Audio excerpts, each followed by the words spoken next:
Welcome to gossip tree.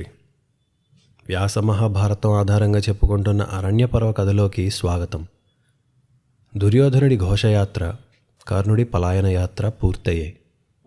పాండవులు వాళ్ళ పనిలో వాళ్ళు ఉండిపోగా కౌరవులు తిరిగి హస్తినకు చేరారు.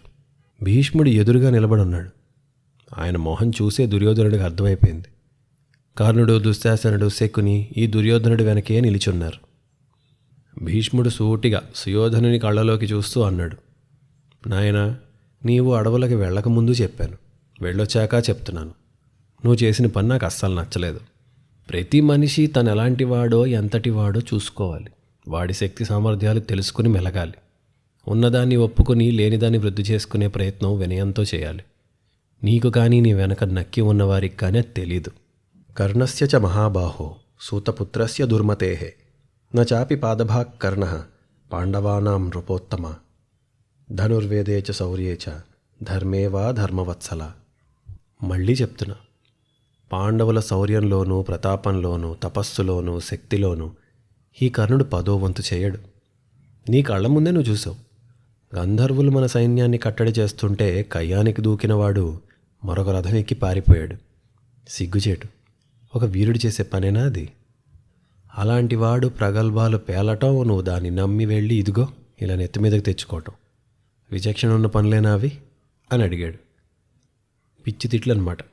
దుర్యోధనుడు విన్నాడు. విని గట్టిగా సిగ్గు లేకుండా ఒక నవ్వు నవ్వాడు. నవ్వి మాట్లాడకుండా వెళ్ళిపోయాడు. అతని వెనకాలే కర్ణ, దుశ్శాసనులు, శకుని, తక్కిన సోదరులు అందరూ వెళ్ళిపోయారు. తర్వాత ఏముంది, ఆంతరంగికంగా దుష్టచతుష్టయం. అలా మందిరంలోకి వచ్చాక కర్ణుడు ఒక్కసారిగా విసుక్కున్నాడు. సుయోధన, ఏంటిది? అందరి ముందు కాబోయే రాజువి నిన్నలాంటి మాటలు మాట్లాడటమా? నువ్వేమన్నా అనుకో, ఆ భీష్ముడు ఎప్పుడూ మన నిందిస్తూ పాండవుల్ని కీర్తిస్తూ ఉంటాడు. ముఖ్యంగా నిన్ను ద్వేషిస్తాడు. పైకి అందరూ సమానం అంటాడు, కానీ వారినేం అండు, అని నిన్నే అంటాడు. అందుకే నాకు అతను నచ్చడు. పక్షపాతి. తప్పులు చేసినోడు కాకుండా కనిపించిన వాళ్ళని ఎందుకంటాడైనా? వాళ్ళు ఏం చేయట్లేదు, అందుకే ఏమనట్లేదు. సరే, నేను ఇప్పుడే చెప్తున్నా, నన్నంత మాట అంటాడా? నాకు అనుమతి ఇవ్వు. సైన్యాన్ని తీసుకుని దిగ్విజయ యాత్రకి వెళ్తాను. నా సత్తా ఏంటో చూపుతాను. పర్వతాలు, వనాలతో సహా ఈ భూమిని జయిస్తాను. ఆ పాండవులు నలుగురూ కలిసి గెలిచిన భూమిని నేనొక్కడనే గెలుస్తాను. అనింద్యం నిందతే యోహి అప్రశంస్యం ప్రశంసతి సపశ్యతు బలం మేద్య ఆత్మానం తు విగర్హతు. నిందకి అర్హులు కానివాణ్ణి నిందిస్తాడు, పొగడ్డానికి అర్హత లేనివాణ్ణి పొగుడుతూ ఉంటాడు. ఆ భీష్మునికి నేనంటే ఏంటో చూపిస్తా. నా బలం చూసి తనను తాను అసహించుకుంటాడు, అనుమతించు అని అడిగాడు. దుర్యోధనుడు పొంగిపోయి, కర్ణ, నీకు మిత్రుణ్ణైనందుకు నేను ధన్యుణ్ణి. నీకు నచ్చినట్లే చెయ్యి, నీకు విజయం కలుగుతుంది అని బ్రాహ్మణుల్ని పిలిపించి పవిత్ర జలాలతో అభిషేకం చేయించి కర్ణుణ్ణి పంపాడు. ఇక్కడ ఒక చిన్న బ్రేక్ వేద్దాం. అసలు ఏంటిదంతా? అరణ్యపర్వం మొదట్లో ధర్మరాజు కర్ణుడిని చూసి భయపడ్డాడు. ఇక్కడేమో భీష్ముడు కర్ణుడు పెద్ద యూస్లెస్ ఫెలో అంటాడు. ఏది నిజం? రెండూ కూడా నిజానికి పార్షియల్ ట్రూత్స్. రుజువుల బట్టి భీష్ముడు కరెక్ట్. మరి ధర్మరాజు భయం పెరిగితనవా, లేక తెలియదా ఆయనకి? భీష్ముడి లెక్క ఒక పర్సనాలిటీ స్టడీ. ఆయనకి ఇష్టాలు, భయం, బిడియం, స్వార్థం, అపోహలు, కోరికలు అవేముండవు. తెలుపుని తెలుపులా, నలుపుని నలుపులా చూస్తాడు. కర్ణుడి పైన మెరుపులు, కవచం, రూపం, గాంభీర్యం, ప్రగల్భాలు ఇవన్నీ ఎంత గొప్పగా ఉన్నా వాడి బుద్ధి మీద ఆయనకి పూర్తి నమ్మకం, ధర్మం మీద ఆయనకి పూర్తి నమ్మకం. పాండవుల శక్తుల మీద కూడా అలాగే ఖచ్చితమైన లెక్క. ధర్మరాజుకి కర్ణుడితో కాలం గడిపింది లేదు. పైకి కనిపించే కోపాలు, మెరుపులు అవన్నీ కనిపిస్తాయి. గొడవ కోరుకోని మనస్తత్వం ఉన్నవాడికి అంటే ధర్మరాజుకి ఎప్పుడూ గొడవ పడదామన్న మనసున్నవాడు అంటే కర్ణుడు డేంజరస్గా కనిపిస్తాడు. ఎందుకంటే ఆయన గొడవద్దు, వీడి గొడవ కావాలి. గొడవ జరగటంతో ఆయన ఓడిపోయినట్టు ఫీల్ అవుతాడు. ఎందుకు? వాళ్ళు చూసే దృక్పథాలు వేరు. అది ఎలా, పర్స్పెక్టివ్స్ ఎందుకు డిఫరెంట్ అంటే, కర్ణుడికి నలుగురు పాండవుల్లో ఒక్కడిని చంపినా వాడు గెలిచినట్లే. ధర్మరాజుకి నలుగురిలో ఒక్కడిపోయినా ఓడిపోయినట్టే, ఆర్ అపార నష్టం. కాబట్టి కర్ణుడి పొజిషన్ చాలా బెటర్. కాబట్టి గొడవ కావాలనుకున్నవాడి పొజిషన్ బెటర్. అంటే బురదలో ఉన్న పంది పొజిషన్ ఎప్పుడూ బెటర్. బురదలోకి నువ్వు దిగంగానే అయిపోయింది, ఓడిపోతావు నువ్వు. కాబట్టి ధర్మరాజుకి జాగ్రత్త ఎక్కువ ఉంటుంది. భీష్ముడు కురుపక్షం మనిషి. ఆయనకి కర్ణుడి వల్ల యుద్ధం వస్తుందన్న కోపం ఉంటుంది. ఆయన కట్టిన కోట ఆ కురువంశం, వీడొచ్చి కూల్చేస్తానంటాడు. కోపం రాదా? ఎందుకు? భీష్ముడు ధర్మరాజు లాంటి పొజిషన్. భీష్ముడి దృష్టిలో ఆ 100 మంది కౌరవుల్లో 40 మంది పోయినా కూడా ఆయనకు అపారమైన నష్టం. ఆయన చాలా బాధపడతాడు. యుద్ధం అంటూ వస్తే పోతారు కదా. ఇవన్నీ ఆయన కొద్ది, అందుకని కర్ణుడు అంటే కోపం, ఇటు గొడవలు తెస్తున్నాడని. అండ్ ఇప్పుడు కర్ణుడు దిగ్విజయం చేస్తానంటున్నాడు. ఎందుకు? ఓడిపోయాడు, ఘోషయాత్ర ఓడిపోయాడు. ఆ అవమానం భీష్ముని మాటల్లో విన్నాడు. మళ్ళీ విని ఇప్పుడు దుర్యోధనుడికి భీష్ముడికి ప్రూవ్ చేయాలి. అండ్ మనం ఇంతకుముందే విన్నాం ఏంటి, నరకాసురుడు కర్ణుడిలో ప్రవేశించాడు. ఆవేశం ఉంది అక్కడ. ధర్మరాజు రాజసూయం చేశాడు, దిగ్విజయం చేశాడు స్టార్టింగ్లో సభాపర్వంలో. దేనికి? క్షత్రియ ధర్మంగా. అది కూడా చెయ్యాలా వద్దా అని 100 ఆలోచించి చేశాడు. కోపంతోనో ఏదో ఎవడికో ప్రూవ్ చేయాలనో కాదు. అని కర్ణుడు దుర్యోధనుడికి ప్రూవ్ చేయాలనే చేస్తున్నాడు. ఈ దుర్యోధనుడికి కర్ణుడి పట్ల నమ్మకం అనాలా, లేకపోతే పోతే పోయింది వాడేగా అనుకోవాలా? ఇప్పుడు గంధర్వులతో ఇప్పుడే పారిపోయిన వాడు అందరి మీద ఎలా గెలుస్తాడు అనుకున్నాడు? ఏదో నమ్మకం. ఏముంది, గెలిస్తే పేరొస్తుంది, ఓడిపోతే ఏం పోదుగా దుర్యోధనుడికి. ఆవేశాలు, అలాంటి ఆవేశాలు. ఆయనకి కర్ణుడి మీద నమ్మకం ఉంది, అలాగని పొలిటికల్గా కూడా ఇట్స్ అ కరెక్ట్ చాయిస్. పోతే పోతాడు కర్ణుడు, అంతే కదా. గెలిస్తే ఎంత గొప్ప. కర్ణుడు అన్నాడు ఇంకా, దుర్యోధన, భీష్ముడు ఎప్పుడు నిన్ను తిడతాడు, అందుకే నాకు నచ్చడు అన్నాడు కదా. కొంచెం కూడా క్యారెక్టర్ లేని వాళ్ళు ఇలాగే అంటారు. కొంచెం కూడా గిల్ట్ లేదు వాడికి. ఇప్పుడు కర్ణుడి లోపల మంచివాడే, కానీ దుర్యోధనుడితో చేరి పాడైపోయాడు అన్నది భారతం చదివితే నిజానికి నిజమా అనిపిస్తుంది. ఎందుకంటే ఇప్పటిదాకా కర్ణుడు చూపిన పాటి మంచితనం దుర్యోధనుడు కూడా చాలాసార్లు చూపించాడు. సో ఈయన అంత గొప్పడెళ్ళాడు నాకు నిజంగా అర్థం కాదు. సరే, మొత్తానికి కర్ణుడు దిగ్విజయానికి కదిలాడు. మీరు ఇక్కడ కొన్ని విషయాలు గుర్తుపెట్టుకోవాలి. ఒకటి, పాండవులు 4 తమ్ముళ్ళు 4 వైపులకు వెళ్ళారు. సో ఆర్మీ by 4 డివైడ్ అయింది. ఒక్కొక్క పాండవులు 1/4 ది ఆర్మీ తీసుకెళ్లారు. అర్జునుడు నార్త్కి, భీముడు ఈస్ట్కి, సహదేవుడు సౌత్కి, నకులుడు వెస్ట్కి.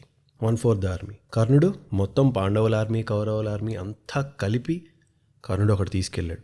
ఒకటి. It's an extremely powerful army. అయినా కూడా కర్ణుడు సాధించిన విజయాలే, తెలిపే నలుపే. కాబట్టి ఆయన దిగ్విజయం, కర్ణుడి దిగ్విజయం ఎలా జరిగిందో చెప్పుకుందాం.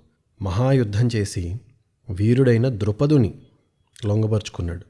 ఓకే, అతని బంగారాన్ని, వెండిని, వివిధ రత్నాలని కప్పంగా కట్టించాడు ఆయన చేత. అలాగే ద్రుపదుని స్నేహితులైన రాజులందరినీ కూడా లోపరుచుకున్నాడు, వారి చేత కూడా కప్పం కట్టించాడు. ఆ తర్వాత ఉత్తరానికి వెళ్ళాడు. ముందు ద్రుపదుడి మీద వెళ్ళాడు. ఏంటంటే వీళ్ళందరికీ కూడా ద్రుపదుడి మీద కోపం. ఒకటి, ద్రోణాచార్యుడు అప్పుడు ద్రుపదుడిని ఓడించాలనుకుని ఓడిపోయారు. 2, ద్రౌపది స్వయంవరం వల్ల.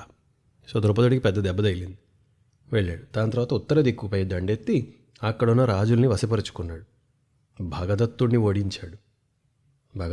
ఓడించి కర్ణుడు ఆ రాజులతో యుద్ధం చేస్తూ మహాపర్వతమైన హిమాలయాన్ని అధిరోహించాడు. అక్కడ నుండి అన్ని దిక్కుల్లోకి వెళ్ళి ఆ రాజులందరినీ లోపరుచుకున్నాడు. నేపాల ప్రాంతంలోనున్న రాజుల్ని ఓడించాడు. ఆపై హిమాలయం నుండి దిగి తూర్పు దిక్కుని వెళ్ళాడు. కర్ణుడు అక్కడే మరి అన్ని వైపులు వెళ్తాడు కదా. హిమాలయాలు ఎక్కి దిగి తూర్పుకి వెళ్ళాడు. అంగ, వంగ, కళింగ, సుండిక, మిథిల, మాగధ, కరకండ వీటన్నిటిని కూడా తన రాజ్యంలో కలుపుకొని ఆవిశార, అయోధ్య, అహిక్షత్ర ఈ దేశాలన్నింటినీ జయించాడు. అలాగే తూర్పు దిక్కుపై గెలుపు సాధించి వత్సభూమిలో అడుగుపెట్టాడు. వత్సభూమి జయించి కేవలం మృత్తికావతి, మోహన, పత్తన, త్రిపుర, కోసల ఈ దేశాలన్నింటినీ జయించాడు. దక్షిణం వైపు వచ్చాడు. తర్వాత దక్షిణం వైపు వచ్చి మహారథుల్ని ఎంతమందినో జయించాట. దక్షిణాత్యులలో రుక్మితో యుద్ధం చేశాడు. రుక్మి ఎవరు? రుక్మిణి సోదరుడు. ఆ రుక్మితో యుద్ధం చేసి కర్ణుడు అతన్ని ఓడించాడు. రుక్మి కూడా కొంచెం యుద్ధం చేసి ఓకే ఏదో క్షాత్రం కొద్ది యుద్ధం చేశాలే, నువ్వే గ్రేటుని ఒప్పుకొని కప్పం కట్టేశాడు. కేరళ రాజుల్ని ఓడించి ఇంకా దక్షిణానికి వెళ్ళి ఇతర రాజుల్ని ఓడించాడు. తర్వాత శిశుపాలుడి కొడుకున్నాడు, అతన్ని ఓడించాడు.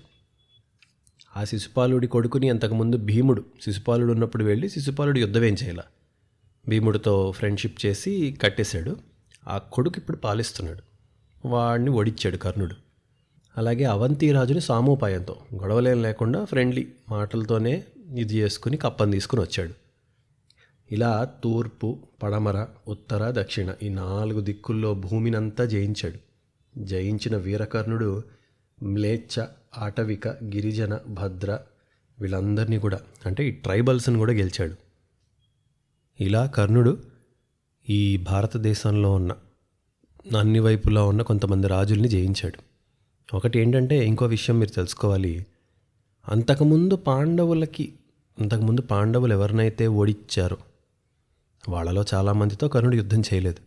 అంతకుముందు పాండవులు ఓడించని వాళ్ళు యుద్ధం చేయని వాళ్ళు ఎవరైతే ఉన్నారో వాళ్ళతోనే యుద్ధం చేశాడు కర్ణుడు. అంతే కదా, ఎందుకంటే ఇప్పుడు పాండవులు ఉన్నప్పుడు వాళ్ళు ఒక 30-40 రాజులను ఓడించారు అనుకుందాం, 4 కలిపి ఫర్ ఎగ్జాంపుల్.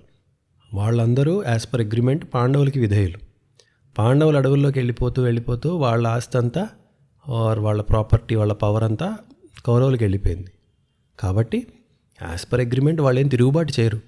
వాళ్ళందరూ కౌరవులకి విధేయులు కదా, కాబట్టి వాళ్ళతో యుద్ధం చేయలేదు.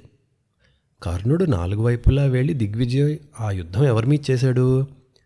పాండవులకి ఒప్పుకోకుండా సామోపాయంతో యుద్ధం చేయకుండా ఒప్పుకున్న వాళ్ళతో మళ్ళీ యుద్ధం చేశాడు. అంటే ఒక రకంగా ఇండిపెండెంట్ కింగ్స్ ఎవరెవరైతే ఇంకా మిగులున్నారో పాండవులకి ఫ్రెండ్స్ ఆర్ అలా యుద్ధానికి సంబంధించిన వాళ్ళు కాబట్టి ఇండిపెండెంట్ కింగ్స్ ఎవరెవరైతే ఉన్నారో పాండవుల ఫ్రెండ్స్, బంధువులు, మిత్రులు, వాటెవర్ వాళ్ళతో యుద్ధాలు చేసి వాళ్ళని ఓడించాడు. బట్ హ్యావింగ్ సెడ్ దట్ కర్ణుడు ఒక్కడే కౌరవ సైన్యం అంత పెద్ద సైన్యాన్ని తీసుకుని వెళ్ళి 4 వైపులా దిగ్విజయాన్ని చేశాడు. మహావీరుడని నిరూపించుకున్నాడు. అలా మొత్తానికి తిరిగి కర్ణుడు హస్తిన చేరాడు. కర్ణుడు అంత గొప్ప విజయాలు సాధించాక దుర్యోధనుడు ఘనంగా సత్కారం చేశాడు. అందరి ముందు అన్నాడు, కర్ణ, భీష్మ, ద్రోణ, కృప, అశ్వత్థామ వీళ్ళందరూ కూడా చేయలేంది ఇవ్వలేంది నువ్వు నాకు ఇచ్చావు. నీ వల్ల నేను సనాథుణ్ణైనాను అని చెప్పాడు. చెప్పి చాలా ఆనందించాడు. నిజంగా కర్ణుడు గొప్ప విజయాలే సాధించాడని చెప్పుకోవాలి మనం. సో ఇప్పుడు మళ్ళీ మరొక ప్రశ్న, మరి భీష్ముడు కర్ణుడు పాండవుల్లో 10వ వంతు చేయడని ఎందుకు అన్నాడు? నిజానికి మరి 4 పాండవులు కలిసి సాధించిన, ఇప్పుడు ఎంత వాళ్ళు చేసినంత యుద్ధాలు చేయకపోయినా ఒక్కడే వెళ్ళి ఇవన్నీ సాధించుకొచ్చాడు కదా, గొప్ప గొప్ప వాళ్ళందరినీ ఓడించుకొచ్చాడు కదా, as good as everybody else. ఎందుకు మరి భీష్ముడు కర్ణుడు అంత తక్కువ ఎందుకు చేస్తాడు? పాండవులు ఎదురుపడినప్పుడు చేయలేడనా? అర్జునుడి ముందు చేయలేడనా? కర్ణుడి బుద్ధిపరంగా అన్నాడా, లేక కర్ణుడిని డిస్కరేజ్ చేయాలన్నాడా? ఎందుకు అన్నాడు? గంధర్వులతో ఓడిన కర్ణుడు ఒక్కడే ఇంతమందిని ఎలా గెలిచాడు? మీకేమనిపించిందో కామెంట్స్లో చెప్పండి. ఇది అంత ఈజీ కాదు, ఎందుకంటే మనకి ఇంటర్నెట్ నిండా వాడు గొప్ప వీడి గొప్ప అని చెప్పుకుంటాం. నేను చెప్పాను కర్ణ వర్సెస్ అర్జున ఎపిసోడ్, ఒకవేళ మీరు వినకపోతే 2 గంటల పైగా వీళ్ళిద్దరి కథపరంగా వీళ్ళిద్దరి దీన్ని చర్చించుకున్నాం ఆర్ నేను మాట్లాడాను. దాన్ని ఒకసారి వినండి, అక్కడ కూడా ఐ టుక్ అ సైడ్. కాకపోతే నిజంగా చూస్తే మనుషుల జీవితాలు అంత తేలిక ఆర్ ముఖ్యంగా ఈ మహాభారతంలో పాత్రలు విజయాలు, అపజయాలు, గెలుపోటములు అంత తేలిక. ఇదంతా క్రికెట్ స్టాట్స్లోనే ఉంటాయి.